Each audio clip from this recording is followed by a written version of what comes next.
continuar na mensagem que não deu para nós terminarmos na semana passada. Juízes capítulo 1. Adoni-Bezeque, o cortador de polegares. Vamos continuar falando dele.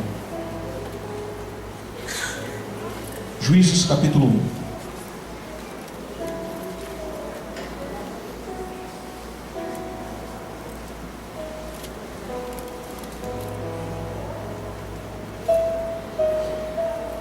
Se achou, diga amém. Se não achou, diga espera aí. Então vamos. Depois da morte de Josué, os israelitas perguntaram ao Senhor: quem de nós será o primeiro a atacar os cananeus? O Senhor respondeu: Judá será o primeiro. Eu entreguei a terra em suas mãos. Então os homens de Judá disseram aos seus irmãos de Simeão: venham conosco ao território que nos foi designado por sorte, e lutemos contra os cananeus. Iremos com vocês para o território que lhes foi dado. E os homens de Simeão foram com eles. Quando os homens de Judá atacaram, o Senhor entregou os cananeus e os ferezeus nas mãos deles, e eles mataram 10.000 homens em Bezeque. Foi lá que encontraram Adoni-Bezeque. Lutaram contra ele e derrotaram os cananeus e os ferezeus. Adoni-Bezeque fugiu, mas eles o perseguiram e o prenderam e lhe cortaram os polegares das mãos e dos pés. Estava melhor só. Então Adoni-Bezeque disse: 70 reis com os polegares das mãos e dos pés cortados apanhavam migalhas debaixo da minha mesa. Agora Deus me retribuiu por aquilo que lhes fiz. Eles o levaram para Jerusalém, onde morreu. Pai, obrigado pela tua palavra. O Senhor continue conosco nessa noite. Nós precisamos ouvir a tua voz. Nós declaramos a ti, Senhor, que nosso coração está preparado como uma terra boa, preparada para a semeadura, para o plantio. Semeia a tua palavra em nós. Semeia a tua palavra em nosso coração, Senhor. É o que nós te pedimos, no nome de Jesus. Amém e amém. Eu vou fazer rapidamente um resumo do que falamos na semana passada, para nós entrarmos no trecho de hoje, em que nós iremos ministrar. Contexto disso aqui: Josué havia morrido. E eu falei que o maior erro do estrategista Josué, do grande líder que foi Josué, foi não ter preparado um sucessor. Josué talvez ele ficou tão preocupado em conquistar terras, e ele não preparou uma pessoa para o suceder, para ficar em seu lugar. Agora Josué ele morre, os chefes das tribos, os líderes das tribos, eles vão consultar ao Senhor, para saber do Senhor quem deveria atacar primeiro, quem deveria começar ou voltar a empreitada. E o Senhor, logicamente, diz Judá. Judá é que irá começar novamente a guerrear. Então eles vão lutar contra os cananeus. E diz que o Senhor entregou aquele povo na mão deles. Diz que naquela batalha eles mataram 10.000 homens em Bezeque.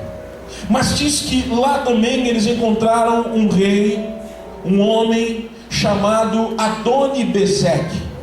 E que eu expliquei para você na semana passada que Adoni-Bezeque, na verdade, não era um nome, era um título. Assim como o faraó no Egito era um título, assim como César em Roma era um título, assim como os Kaisers é um título.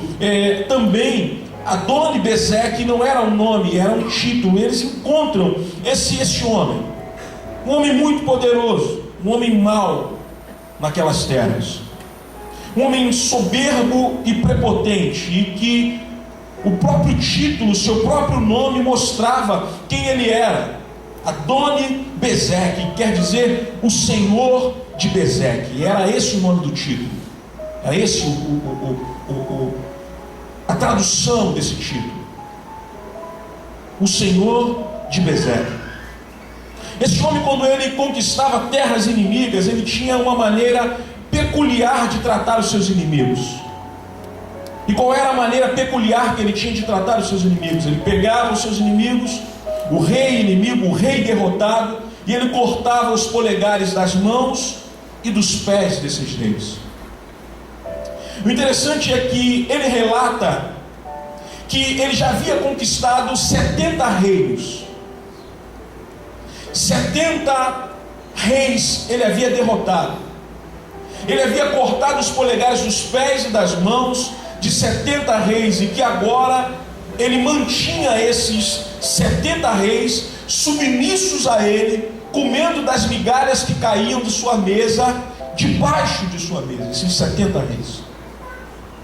Interessante é que ele foge, mas o povo de Israel, os de Judá, eles correm atrás dele, conseguem apanhá-lo, conseguem segurá-lo, e faz com ele a mesma coisa que ele fazia com os inimigos. Cortam os polegares, os pés e das mãos de Adoni-Bezeque. O levam para Jerusalém. Diz o texto que em Jerusalém Adoni-Bezeque morre. E aí a gente tem duas vertentes quanto a isso, quanto à morte de Adoni-Bezeque, de que eu particularmente creio que o povo de Israel executou ele. Existe uma outra vertente que diz que ele pode ter morrido por causa dos machucados, dos ferimentos que ele teve. Mas provavelmente o povo executou ele. Por quê? Porque o Senhor já havia falado para o povo de Israel em Deuteronômio que eles não poderiam ter prisioneiros de guerra. Então provavelmente eles levam Adoni-Bezeque para Jerusalém, e lá ele é executado. Eu falei na semana passada também que Adoni-Bezeque, a figura desse homem, representa o inimigo das nossas almas. Falei que Adoni-Bezeque, ele representa Satanás. Ele representa aquele que veio para matar, roubar e destruir. E nas entrelinhas desse texto, dessa atitude que ele tomava com seus inimigos, com aqueles que ele derrotava, nós tiramos algumas lições que servem para a nossa vida. A primeira lição que nós tiramos da estratégia de Adoni-Bezeque, cortar os polegares das mãos e dos pés dos seus inimigos, é que, primeiramente, para cortar os polegares das mãos, o propósito dele era criar uma geração analfabeta de Bíblia. Era a primeira estratégia desse inimigo. Cortando os polegares das mãos, ele estava criando uma geração analfabeta de Bíblia. Por que isso? Porque nós entendemos de que o polegar da mão direita é o que dá a pegada. É o que dá a pegada para a espada. Paulo vai dizer em Efésios de que a espada ou a palavra é a espada do Espírito. Cortando os polegares das mãos, eu fico sem empunhadura na palavra. O que esse inimigo ele quer fazer é criar uma geração analfabeta de Bíblia. Pessoas que ele quer cortar os polegares para que não tenha forças para ler a palavra, para que não tenha ânimo de abrir a palavra, para que não tenha ânimo de consultar a palavra de Deus. Segundo propósito, eu estou correndo porque você não veio semana passada, você perdeu. A segunda estratégia desse rei mau, que ele fazia cortando os polegares agora dos pés desses reis que eram derrotados por ele, é que ele queria impedir o avanço do Evangelho. Pés na Bíblia fala de proclamação do Evangelho. Pés na Bíblia vai falar de levar o Evangelho. E quando ele corta os polegares dos pés dessas pessoas, Ele está querendo dizer para nós, está dizendo para nós: eu estou impedindo, eu estou querendo impedir o avanço do Evangelho, porque eu sem um polegar, ou você sem um polegar, como é que nós andamos? Nós andamos com dificuldade, nós não temos estabilidade, nós ficamos vulneráveis a uma queda. Então as duas primeiras estratégias desse inimigo perverso é criar uma geração analfabeta de Bíblia e tentar impedir o avanço do Evangelho. Entrando no que eu quero falar hoje, a terceira estratégia desse inimigo maldoso, que corta dos seus derrotados os polegares das mãos e dos pés. Ele quer dizer o seguinte: é fazer com que você perca a sua identidade. Quando Adoni-Bezeque, esse inimigo, ele corta os seus polegares das mãos, ele está querendo fazer com que você perca a sua identidade. Eu lembrei de um fato. Quando eu era militar, e um amigo nosso, a gente dando serviço no 1º Distrito Naval. O 1º Distrito Naval, ele tem, ali na 1º de Março, tem 3 portões. Um portão para carros, um outro portão para entrada comum de pedestres, e um outro portão que a maioria das pessoas que passam são oficiais generais. E geralmente o oficial general, ele não anda fardado, a não ser quando há uma solenidade. Geralmente ele anda de paletó e gravata, ou roupa civil normal. E ali estava um militar de serviço. Não, me dá um pouco mais de retorno. Havia um militar de serviço naquele portão onde geralmente passavam os oficiais generais, um amigo nosso. E passou um senhor por ele, e do jeito que ele estava, ele continuou. Esse senhor deu alguns passos e voltou. Quando voltou, perguntou para o militar que estava de serviço: você sabe quem eu sou? O militar olhou para ele e falou assim: meu chefe, se nem o senhor sabe quem é o senhor, como é que eu vou saber quem é o senhor? E aí o oficial olhou para ele e falou assim: você tem razão, você tem razão. Adoni-Bezeque, o que ele está querendo fazer é fazer com que nós percamos a nossa identidade. Isso foi só para descontrair você. Porque quando você vai tirar o seu RG, quando você vai tirar a sua carteira de habilitação, eles pegam as digitais do quê? De todos os nossos dedos. Mas qual é a digital de qual dedo que vem impresso no seu RG ou na sua habilitação? Qual é? Polegar. Quando ele nos corta os polegares das mãos, ele está querendo fazer com que você perca a sua identidade. A palavra de Deus para você nessa noite é: não perca a sua identidade. Não deixe que Adoni-Bezeque corte os polegares das suas mãos. Amém?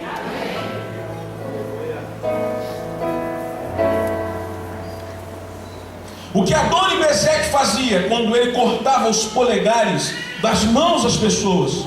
Ele estava tentando tirar a história dessas pessoas. Estava tentando apagar a história de vida dessas pessoas. Quando ele cortava os polegares das mãos dessas pessoas, ele estava tentando transformar essas pessoas em quem elas não eram. Ele declarava com a própria boca dele, dizendo que 70 reis com os polegares cortados comiam debaixo da minha mesa. Veja o que o texto diz. Não são 70 escravos, não são 70 soldados, não são 70 oficiais, são 70 reis, que Adoni-Bezeque retirou a identidade deles. 70 reis que Adoni-Bezeque apagou a história desses reis. 70 reis que eram homens honrados, mas que agora vivem comendo migalhas que caem da mesa de Adoni-Bezeque. 70 reis eram homens de histórias, eram homens que haviam conquistado terras, que haviam conquistado honra, que haviam vencido batalhas. Eram homens que possuíam riquezas, eram homens de sucesso, mas que agora são homens com os polegares cortados, que agora são homens sem identidades, que agora são homens subjugados, que agora são homens que vivem embaixo da mesa comendo migalhas. E aí eu peço a sua atenção nesse momento.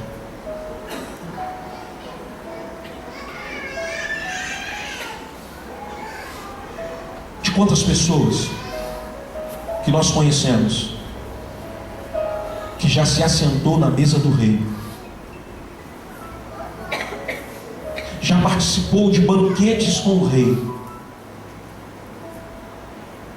mas que deixaram que Adoni-Bezeque tocasse em seus polegares, e que agora eles comem migalhas que caem da mesa do inimigo?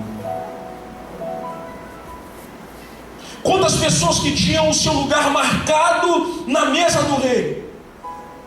Quantas pessoas que o rei não mandava servir a comida sem antes que ele chegasse, mas que agora perderam a sua identidade e vivem comendo migalhas que caem debaixo da mesa.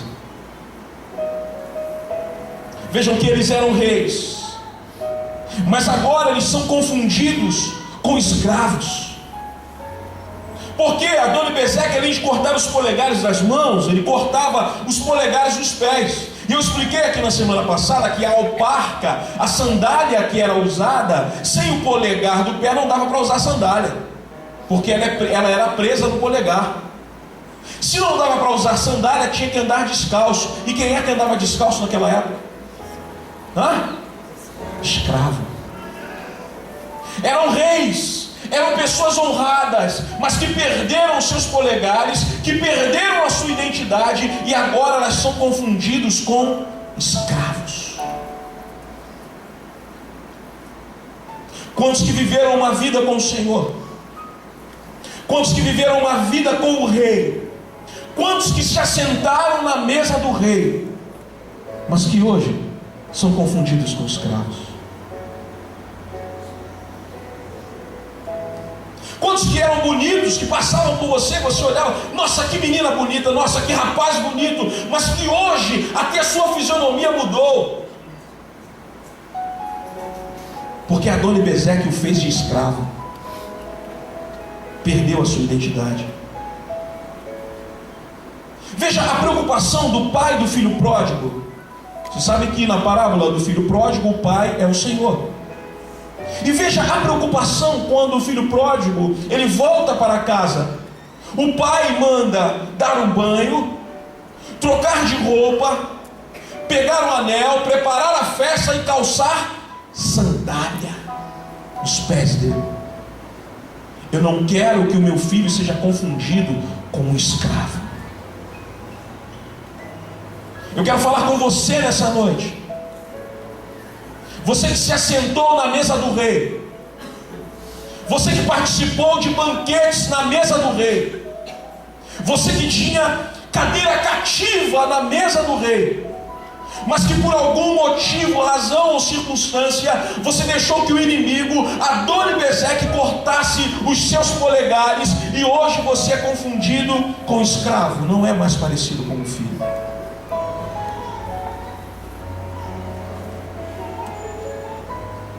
Deus, hoje Ele quer te restaurar. Ele não quer que você se pareça com um escravo. Ele quer que você se pareça com um filho. Filho.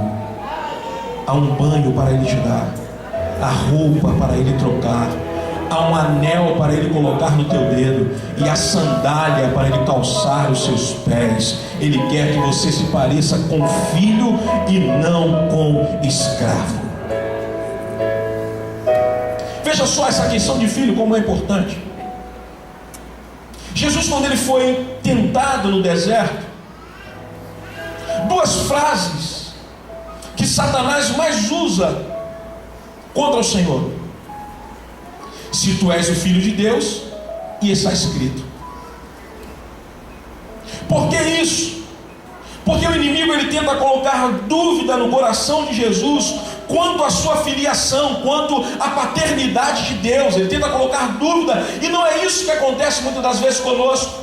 Quando nós estamos passando por tribulação, por momentos de complicação, por momentos difíceis, e geralmente o inimigo ele quer colocar em nossa mente, em nosso coração: você realmente é filho de Deus?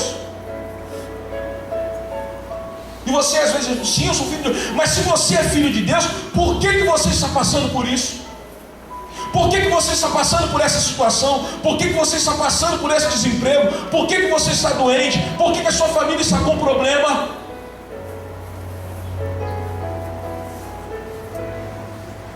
Mas nem porque nós somos filhos de Deus que as dificuldades, os problemas e as tribulações deixarão de chegar até nós.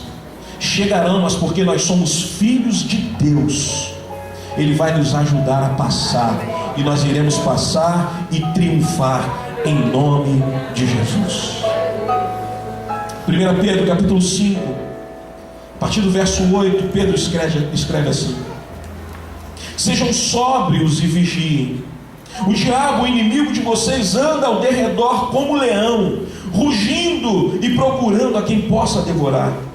Resistam-lhe, permanecendo firmes na fé, sabendo que os irmãos que vocês têm em todo o mundo estão passando pelos mesmos sofrimentos. O Deus de toda graça, que os chamou para a sua glória eterna em Cristo Jesus, depois de terem sofrido durante pouco tempo, os restaurará, os confirmará, lhes dará força e os porá sobre firmes alicerces. Veja o que Pedro escreve: a tribulação que você, da Palhada, de Nova Iguaçu, do Rio de Janeiro, do Brasil está passando, a mesma tribulação, só que talvez de outra forma, aquele irmãozinho que está talvez lá nos Estados Unidos, ele também está passando. A tribulação que o irmãozinho dos Estados Unidos está passando, o da Alemanha também está passando, o do Peru também está passando, o da África está passando. Isso quer dizer que a tribulação é comum a todos, a todos. Mas a graça de Deus também é comum a todos. A misericórdia do Senhor também é comum a todos. E é Ele que tem nos dado graça e tem nos dado força para passarmos diante das dificuldades. Mas Ele diz que Ele vai nos colocar, logo depois a essa dificuldade, diz que Ele vai nos colocar sobre alicerces firmes. Eu creio nisso. Então o que eu tenho para dizer para você: não deixe que o inimigo toque no seu polegar. Não deixe que ele roube a sua identidade. Não deixe que ele tire de você o direito de ser filho de Deus. Não deixe que ele te transforme de filho a escravo. Não deixe que ele apague da sua memória a história que você tem com o Senhor. Não deixe que ele te tire da mesa do rei e te coloque para comer migalhas embaixo da mesa de Adoni-Bezeque, mas que você permaneça firme no Senhor, diante da tribulação, diante da dificuldade, diante dos problemas, porque o Senhor irá te ajudar a passar. Você é filho e Ele quer com que você se pareça com filho e não com escravo. Então proteja os seus polegares. Você pode dizer isso para a pessoa que está do seu lado? Diga: proteja os seus polegares. Aleluia.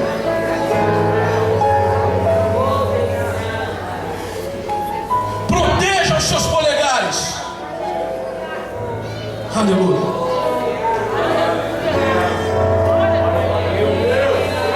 Proteja os seus polegares.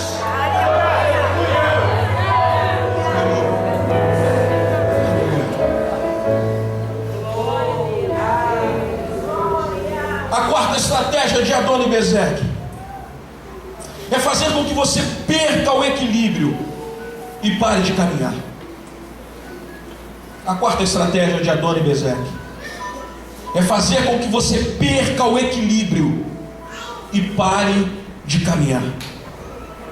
Por que isso? Porque os polegares dos pés, eles são responsáveis pelo nosso equilíbrio. Nós temos duas bailarinas aqui na igreja e elas entendem muito bem disso. que elas se apoiam nos polegares dos pés. Você, quando vai correr, você se apoia nos polegares dos pés, é o que faz com que você tenha aderência no chão. Você, quando vai caminhar, quando vai andar, você vê, note que o peso do corpo, ele vai lá no polegar. Quando ele corta os polegares dos pés, ele está fazendo com que você perca esse equilíbrio de estar plantado, de estar firme. É o que ele quer fazer. Sem os polegares dos pés, a nossa caminhada ela fica prejudicada. Sem os polegares dos pés, correr, nem pensar, não dá para correr. Sem o polegar do pé, seu caminhar ele fica prejudicado. Você anda manquejando e ainda fica prestes a cair. O que isso quer dizer para nós? Sem os polegares dos pés, é aquela pessoa que não consegue criar raízes no Evangelho de Jesus Cristo.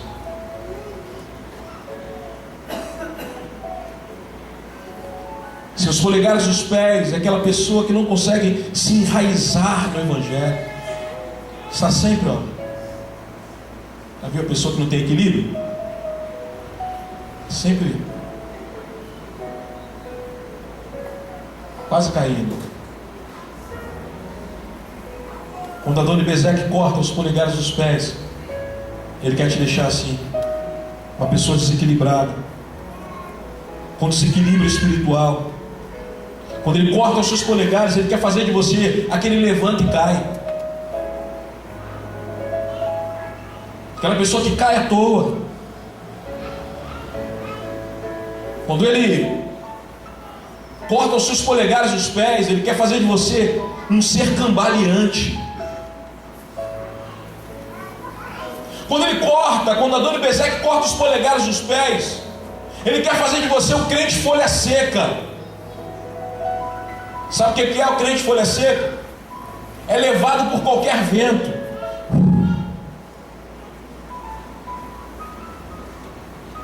É levado para onde o vento quer, para onde o vento sopra. Crentes sem os polegares dos pés são pessoas que somente estão firmes quando tudo vai bem.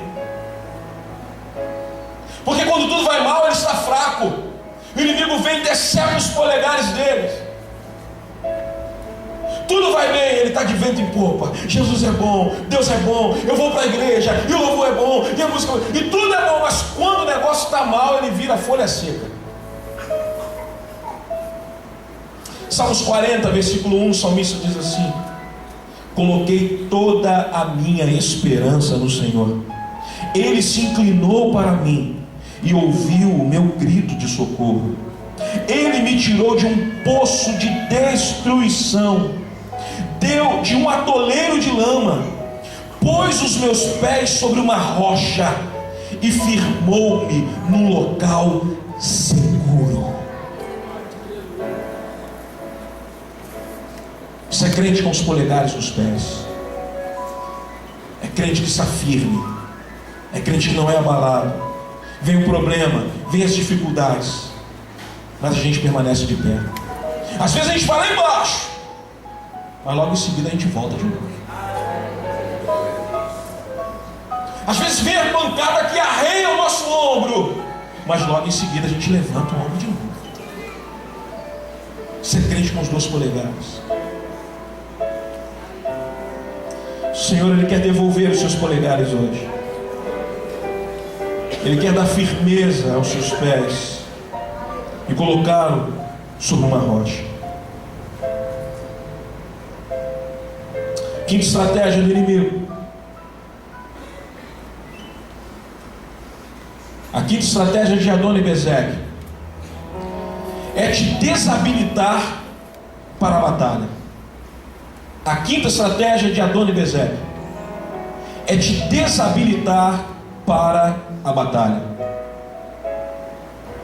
Quando você se alista, os homens, quando nos alistamos para o serviço militar, no exame médico, eles têm que olhar todo o nosso corpo. Você tem que estar com o teu corpo perfeito, não pode estar faltando nada. Tem que estar tudo ok. Quando Adoni-Bezeque corta os polegares das mãos e dos pés, ele está nos desabilitando para o exército. Ele está dizendo: aquele ali nunca mais poderá guerrear contra mim. Quando ele corta os polegares das mãos e dos pés, ele está te tirando da batalha. Ele está te tirando da guerra. Por que isso? Porque sem os polegares das mãos, você não pode empunhar uma espada. Perde a empunhadura da espada. Sem os polegares das mãos, o soldado daquela época, ele não podia atirar uma flecha. Como é que ele vai segurar uma flecha? Não tem o polegar, fica sem pegada. Você vê só o polegar? Que o polegar ele toca todos os dedos. Prestou atenção nisso? Todos os dedos você consegue tocar com o polegar. Sem ele, tarefas mais fáceis do dia a dia fica complicado. Veja a necessidade, veja o que está por trás disso. Sem os polegares das mãos, o indivíduo não podia lutar com a espada, não podia atirar uma flecha. A ação do adversário em nos desabilitar para a batalha é o seguinte: é que muitas das vezes a estratégia do adversário não é de te matar, é somente te tirar da batalha. Muitas das vezes a estratégia do adversário, ele não vai te segurar, ele vai te empurrar. A estratégia do adversário algumas vezes não é te matar, é te ferir. A estratégia do adversário muitas das vezes não é matar, é fazer baixas. Como isso? Numa batalha, muitas das vezes a estratégia do inimigo não é ele fazer vítimas de morte, porque ele pode matar um e a gente vai embora, vai deixar aquele que morreu. Mas quando ele fere um soldado, ele não tira um da batalha, ele tira 3. Ele tira o que está ferido e 2 que vai ter que carregá-lo. Está entendendo? Está conseguindo compreender a estratégia do adversário de Adoni-Bezeque, que muitas das vezes não vai ser de matar, mas vai ser de ferir, vai ser de te tirar da batalha, fazer com que você não esteja apto a batalhar. Por que isso? Porque o inimigo às vezes não quer te tirar da igreja. Preste atenção nisso. A estratégia do inimigo muitas das vezes não é te tirar da igreja, mas ele quer que você permaneça na igreja com uma vida infrutífera. Ele não quer te tirar da igreja, mas quer que você permaneça aqui só fazendo número. Ele não quer te tirar da igreja, mas quer que você permaneça aqui, tanto faz, tanto fez. Ele não quer te tirar da igreja, mas ele quer que você permaneça na igreja, mas como uma vida de parasita espiritual. O que é um parasita espiritual? É aquele que só vive na dependência da oração dos outros. O parasita é aquele que se alimenta de um outro corpo, de um outro ser vivo. Não é isso? Muitas das vezes o adversário ele quer que você permaneça na igreja, mas com uma vida espiritual de parasita. Quer que você permaneça na igreja, mas que não faça parte da batalha. Você está na igreja, o couro está comendo, a batalha está ferrenha, mas você está desabilitado para a batalha. Você está aqui só de corpo presente, mas não participa da batalha. Quer que você permaneça na igreja, mas que você fique como um doente, em que toda a comida não lhe cai bem ao paladar. Já viu o doente como é? O doente ele é assim. Você pode dar a melhor comida que ele gosta de comer, mas como ele está doente, a comida sempre vai ser ruim. Adoni-Bezeque, ele quer isso. Ele não quer te tirar da igreja, ele quer fazer com que você permaneça na igreja. Você está me ouvindo, galerinha? Ele quer fazer com que você permaneça na igreja, mas que você não tenha, ou que você não participe da batalha. Interessante, Joel 3, capítulo 9, Joel capítulo 3, a partir do versículo 9, ele diz assim: proclamem isto entre as nações, preparem-se para a guerra, despertem os guerreiros, todos os homens de guerra aproximem-se e ataquem, forjem os seus arados, fazendo deles espadas, e de suas foices façam lanças. Diga ao fraco: eu sou um guerreiro. Veja que o Senhor, ele está falando com pessoas, não de um exército, está falando com camponeses. Está falando de quê? Está falando de foice, está falando de enxada. E o Senhor está chamando, conclamando o povo a uma batalha, a uma guerra. Ele diz: pegue os instrumentos que vocês usam para arar a terra, para trabalhar na terra, e é com esses instrumentos que nós iremos fazer instrumentos de guerra, armas de guerra, e é com essas armas de guerra que nós iremos guerrear e nós iremos vencer. Então diga ao povo: eu sou um guerreiro. O Senhor está dizendo. Aquele que está dentro, ele precisa fazer parte da batalha.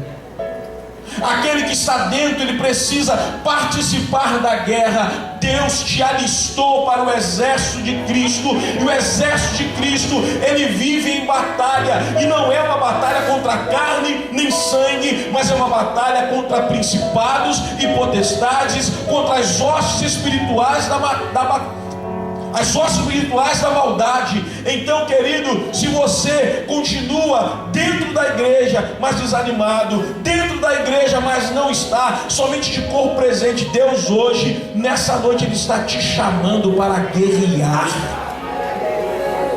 Ele está te alistando nessa noite. Ele está te convocando nessa noite.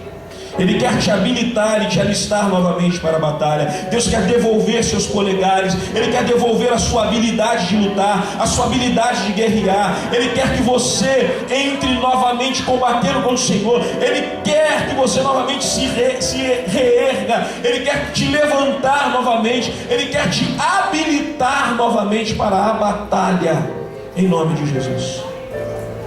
Você entende a estratégia do adversário? Não, deixa ele dentro da igreja mesmo. Mas a gente desabilita ele para a batalha.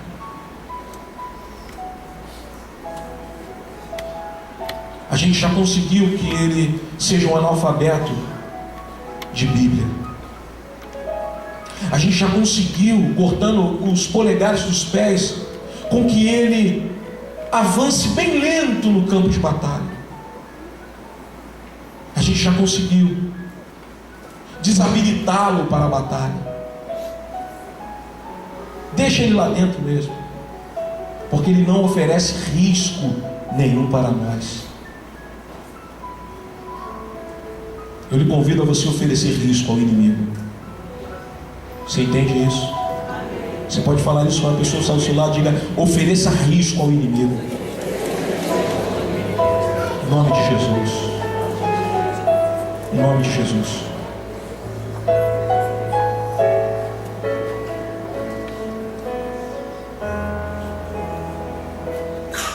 Terminando. Mas graças a Deus, Adoni-Bezeque, o nosso inimigo, o inimigo das nossas almas, ele está derrotado. Diz o texto que ele tentou fugir, mas o exército fugiu, correu atrás dele, conseguiu prendê-lo, e agora cortou, do inimigo que cortava os polegares dos outros, o povo de Deus agora cortou os polegares dele. O inimigo está derrotado, no nome de Jesus. Efésios 4, versículo 8, Paulo diz assim: por isso é que foi dito, quando ele subiu em triunfo às alturas, levou cativo muitos prisioneiros, e deu dons aos homens. Mateus 28:18 diz: então Jesus aproximou-se deles e disse: foi-me dado todo o poder nos céus e na terra. Colossenses capítulo 2, versículo 15, Paulo diz assim: e tendo despojado os poderes e autoridades, fez deles um espetáculo público, triunfando sobre eles na cruz. O que é isso? Deixa eu te explicar o que Paulo está dizendo aos Colossenses. Isso está falando de um derrotado de guerra. Paulo está fazendo uma alegoria com o que o Senhor Jesus fez com o inimigo na cruz. Ele falou: olha, a mesma coisa quando vocês verem o exército de Roma saindo para uma batalha e que ele conquista algum rei, algum reino, e que eles peguem aquele rei, aquele imperador, trazem para Roma, e quando vai entrando na cidade de Roma, eles rasgam as roupas daquele rei, expõe aquele rei em vergonha pública, dizendo: esse era o rei que nos atormentava, e nós o vencemos, e nós o estamos colocando em vergonha diante do nosso povo. O que Paulo está dizendo em Colossenses capítulo 2, versículo 15, foi que Jesus na cruz do Calvário, ele fez isso com o inimigo. Ele pegou o inimigo, colocou o inimigo na frente, rasgou as vestes do inimigo e disse: esse era o inimigo que nos atormentava, mas eu o venci, e agora ele está subjugado em meu nome, porque é-me dado todo o poder nos céus e na terra. É isso que ele está dizendo. O adversário ali é um embuste. Satanás, Lúcifer, diabo, capiroto, capelão, sei lá o nome que você dá para ele. Ele é um embuste. Diz que ele brama como um leão, mas ele não é um leão, porque só existe um leão que a Bíblia fala. É o leão da tribo de Judá. No máximo ele é um cachorro desdentado que consegue imitar rugido de leão. Mas leão nós só conhecemos um: o leão da tribo de Judá, que guerreia as nossas causas, que guerreia as nossas guerras. O que Paulo está querendo dizer em Colossenses capítulo 2, versículo 15: o valente foi derrotado. É o que Jesus conta em sua parábola. Quer vir um valente, guerreiro, mas que de repente chegou um mais valente que ele. É aquele cara que botava medo em todo mundo, que era o maioral, mas Jesus falou que chegou um valente mais que ele, o mais valente que ele. Diz que esse mais valente que chegou amassou o escudo do valente, quebrou a espada dele e o subjugou. Adoni-Bezeque, ele está derrotado no nome de Jesus. Eu lhe convido a você estar de pé comigo.